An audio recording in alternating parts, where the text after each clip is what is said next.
हम जैसा करते हैं वैसा ही भरते हैं। इसीलिए तो कहते हैं जैसी करनी वैसी भरनी। जो बीज बोएंगे उसी की फसल होगी और वही काटेंगे, वही खाएंगे। प्यार करो प्यार मिलेगा, आदर करोगे आदर मिलेगा, और अपमान करोगे तो मान कैसे मिलेगा? कभी नहीं मिलेगा। अपमान करोगे तो अपमान ही मिलेगा, धोखा करोगे किसी के साथ तो तुम्हें भी धोखा ही मिलेगा। वो मालिक सब बराबर करता है।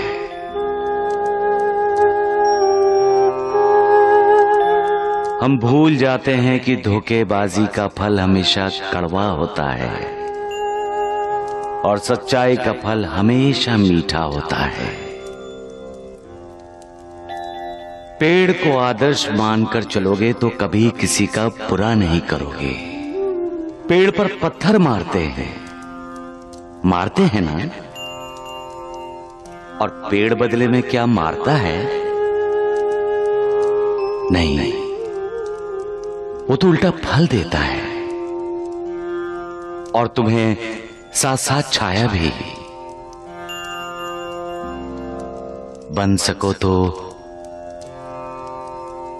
पेड़ बनो।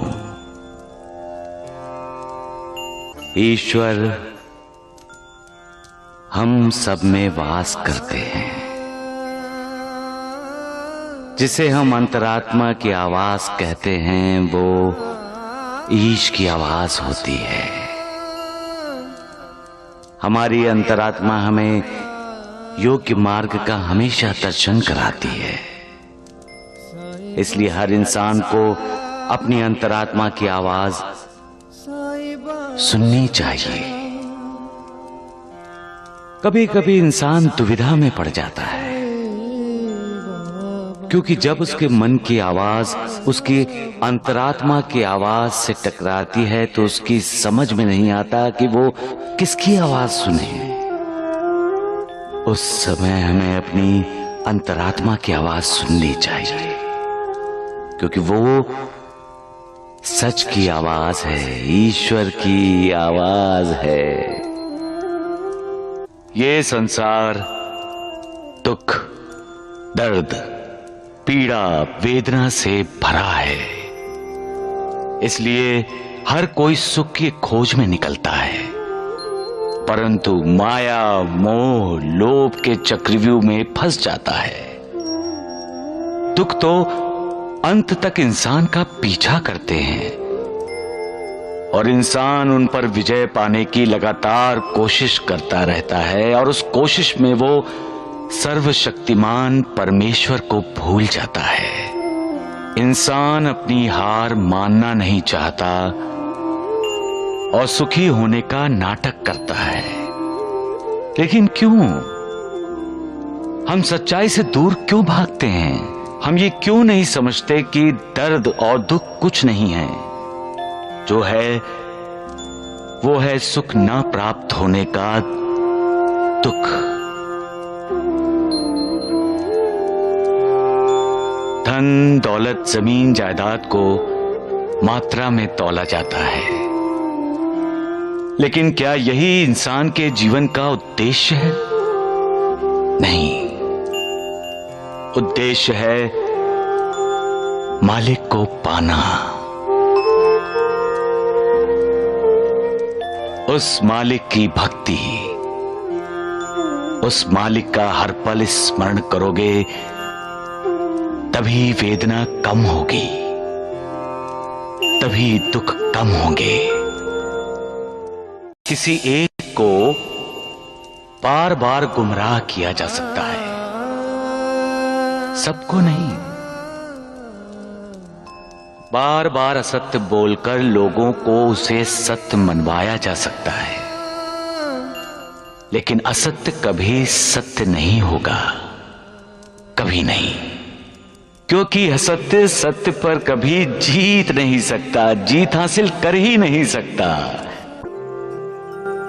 पेड़ पौधों को कभी तुमने किसी से ईर्ष्या करते देखा है? ये तो योगी की तरह है, किसी से कोई आशा नहीं है, सबको देते ही देते हैं। किसी को छाया, किसी को फूल और किसी को फल देते हैं।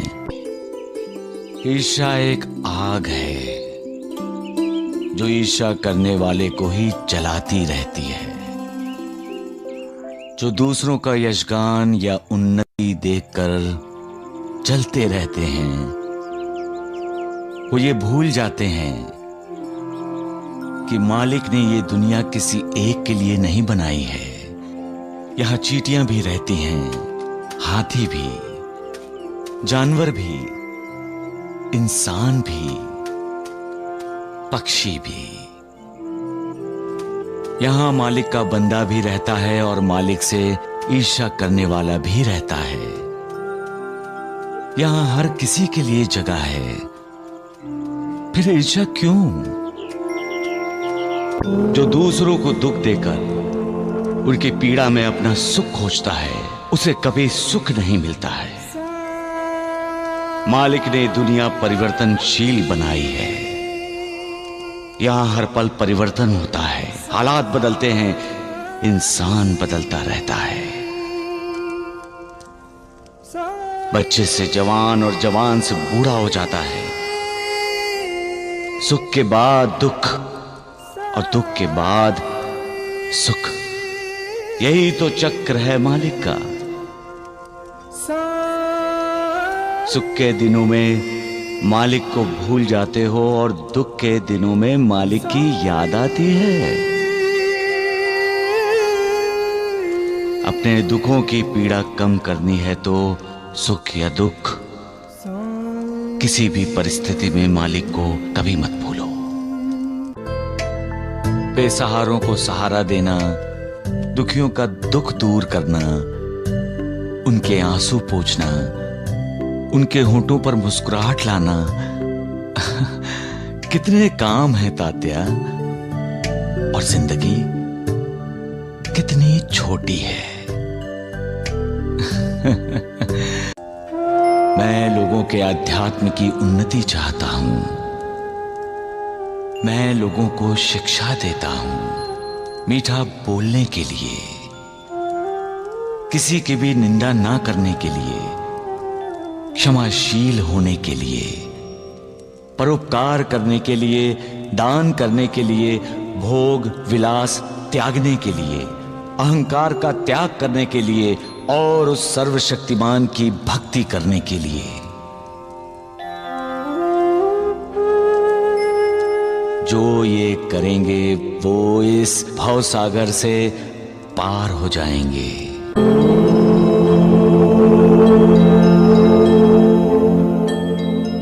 सद्गुरु के आशीर्वाद और मार्गदर्शन के बिना कोई भी अपनी मंजिल नहीं पा सकता। गुरुदेव, मेरी मंजिल है लोगों को करुणा देना, उन्हें भक्ति मार्ग पर लाना। अन्याय, अनाचार, अत्याचार और अविवेक, इन चारों शत्रुओं के दमन का पाठ पढ़ाना, लोगों को दुख, दर्द, वेदना और पीड़ा से राहत दिलाना, लोगों का उद्धार करना।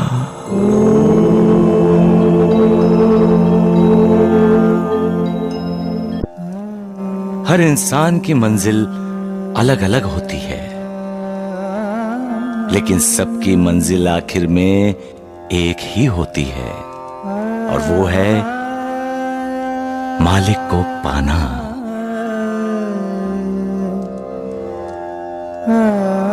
जब एक पत्नी अपने पति को परमेश्वर समझती है, अपना मालिक मानती है, तो वो औरत अपने परमेश्वर को पाने के लिए सबके मालिक उस ईश्वर को भी चुनौती दे सकती है। सबका मालिक एक।